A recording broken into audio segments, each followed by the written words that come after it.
Hey, church family. Good to be with you again on this Thursday. We are continuing in our lesson series, walking through Jesus' words in the Sermon on the Mount. And specifically, we are looking at Jesus' words in Matthew chapter 5, verses 38 through 42, where he says this: "You have heard that it was said, 'Eye for an eye and tooth for tooth.'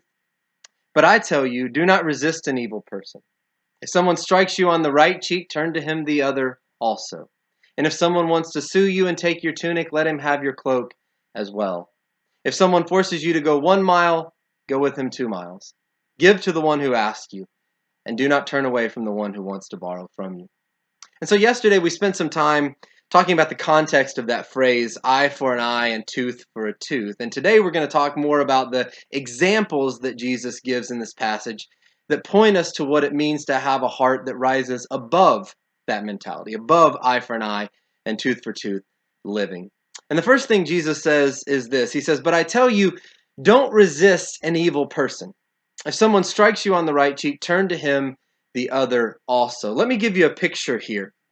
Now, if someone is standing across from me, so if you're standing across from me, Jesus talks about us slapping someone, or someone being slapping, actually someone slapping us, I guess. Someone slapping us on the right cheek, right? And so my right cheek's over here. Well, excuse me, my right cheek is over here. I had it wrong the first time. My right cheek is over here. And so in order for me, if you're standing across from me, to slap you on the right cheek, what I have to do is slap you with a backhand.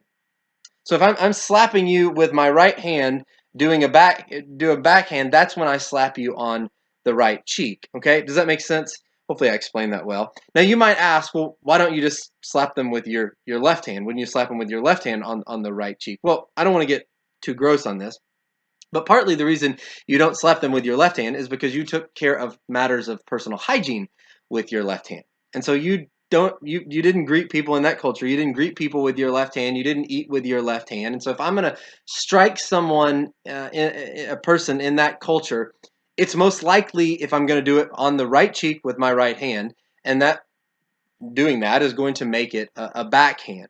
And again, as I said yesterday, this really isn't a matter of physical assault, but rather I'm sending a message.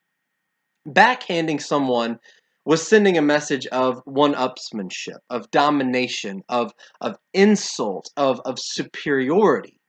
And Jesus says, turn the other cheek also. Of course, in reality, you could just start off with open-handed slapping them as well, or continue to open-handed slap them after you backhand them. Either way, the point is, your face, if I do that to you, your face is stinging not nearly as much as your ego.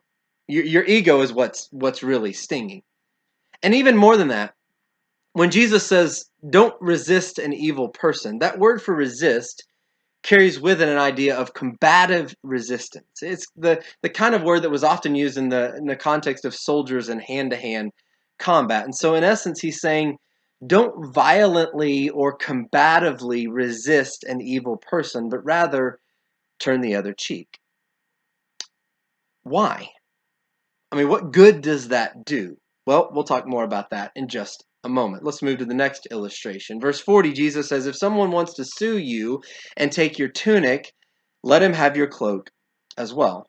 Well, there's a backstory here as well. In the law of the Old Testament, if you borrowed something from someone, or let's just say I borrowed something from you and I couldn't pay you back, the law allowed you to, as a creditor, to come back and take something from me as collateral, even including the shirt on my back. But there was one thing that the law prevented you from taking from me. You could not take my cloak or my coat. Why? Well, when you read through the law, it talks about the cloak may be needed as a blanket in the winter, as multi-purpose in many ways, especially if I'm a poor person.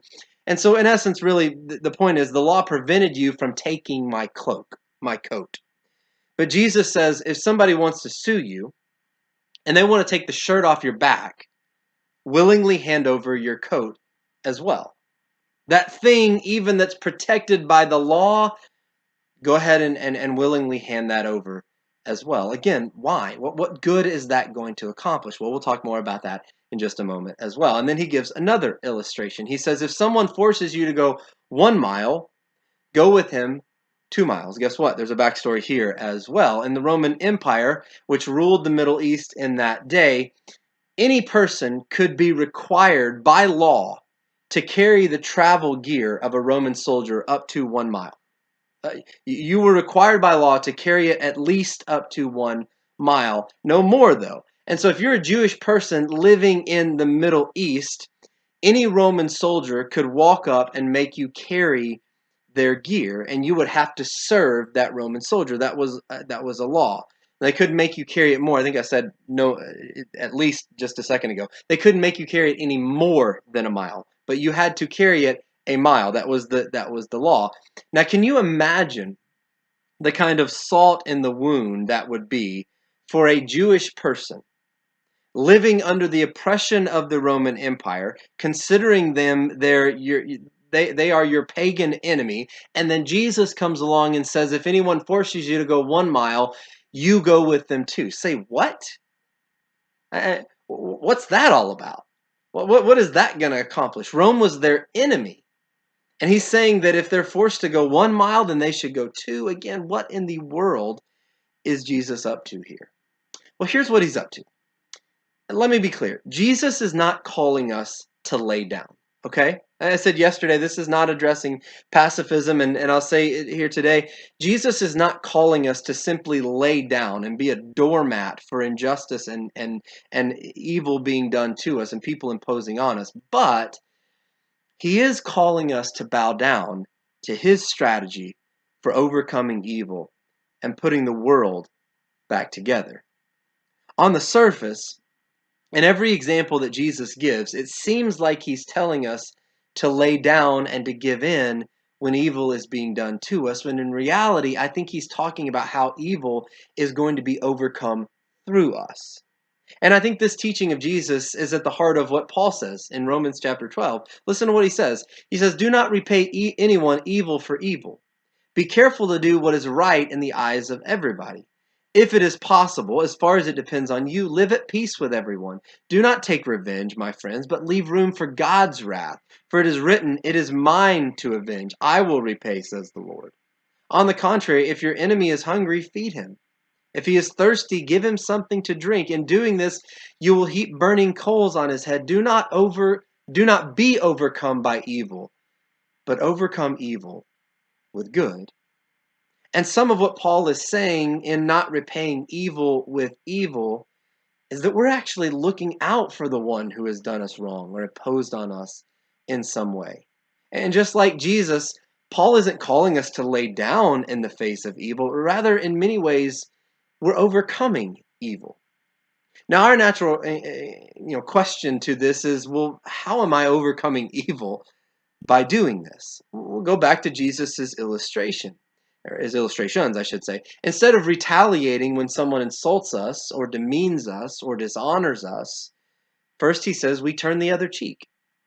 Now, what happens when we do that? Well, first of all, they may actually stop doing it, if nothing else, out of sheer shock that we didn't respond. But what if they don't stop?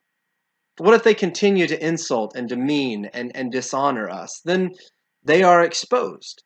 Their thirst for one-upsmanship, their thirst for domination, their thirst for superiority becomes exposed all the more for people to see how they truly are. Again, this is why it's important to understand the honor-shame dynamic in that culture that I mentioned yesterday. A slap in the face in their culture was a shaming act. It wasn't so much an assault as it was or at least an assault on your physical being, but an assault on your emotional and your status. It was a shaming act. It was very demeaning. In fact, when you read through it, they even had rules about which way you slap someone and how much shame different types of slaps would bring to someone.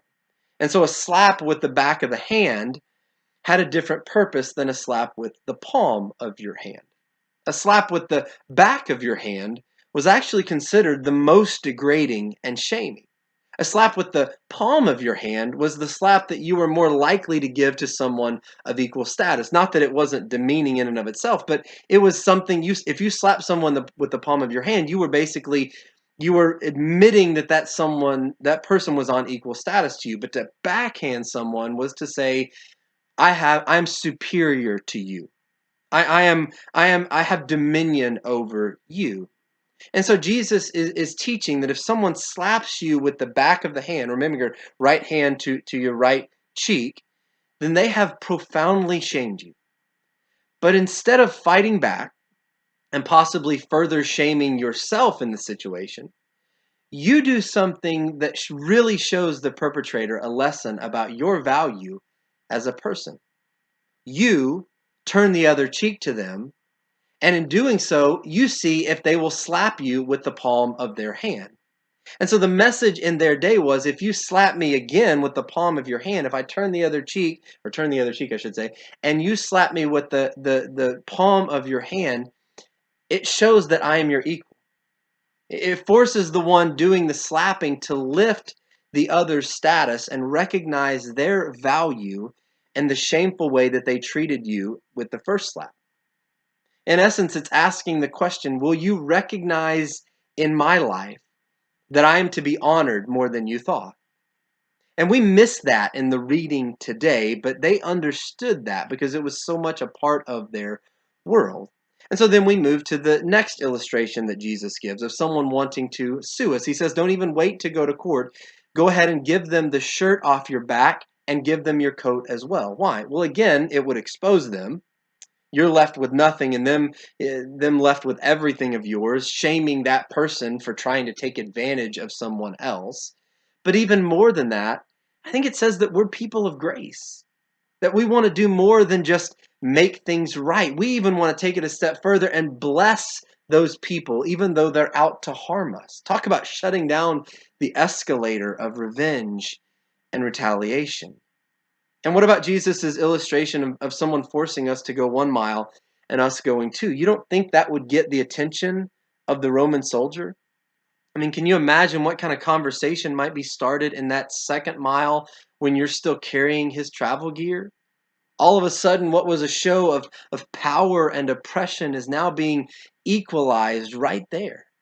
Maybe you even start exchanging stories and experiences, and the Jewish person becomes more of a person in the Roman soldier's eyes, and the Roman soldier becomes more of a person in the Jewish person's eyes.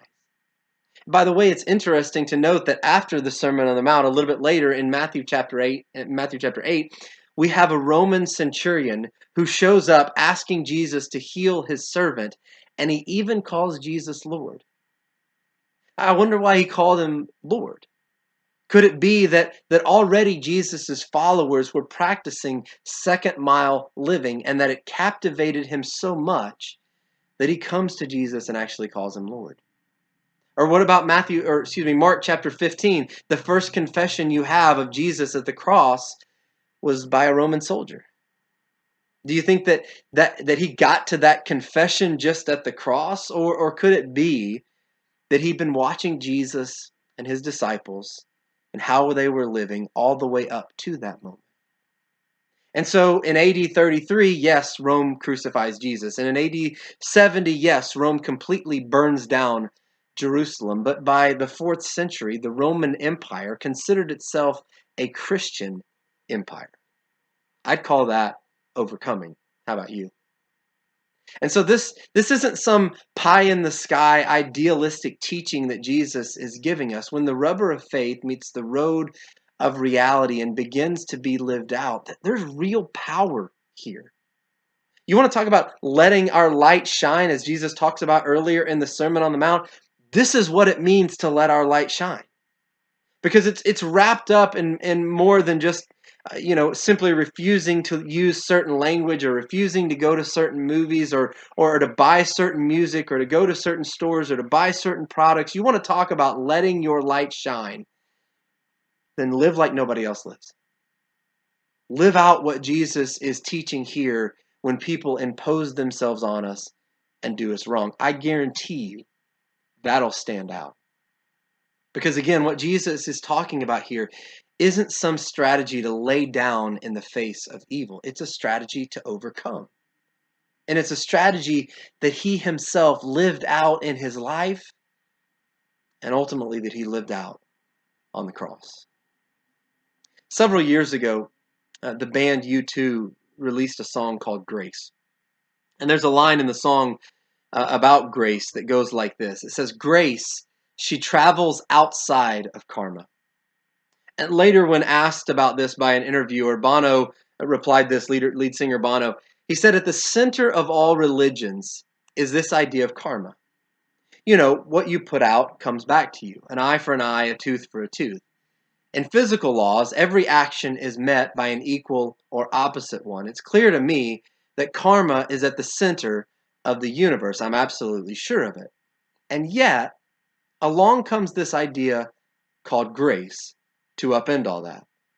Grace defies reason and logic. Love interrupts, if you like, the consequences of your actions, which in my case, as Bono says, is very good news indeed, because I've done a lot of stupid stuff. I'd be in big trouble if karma was ultimately in charge. I'm holding out for grace, he says. I'm holding out that Jesus took my sins onto the cross because I know who I am.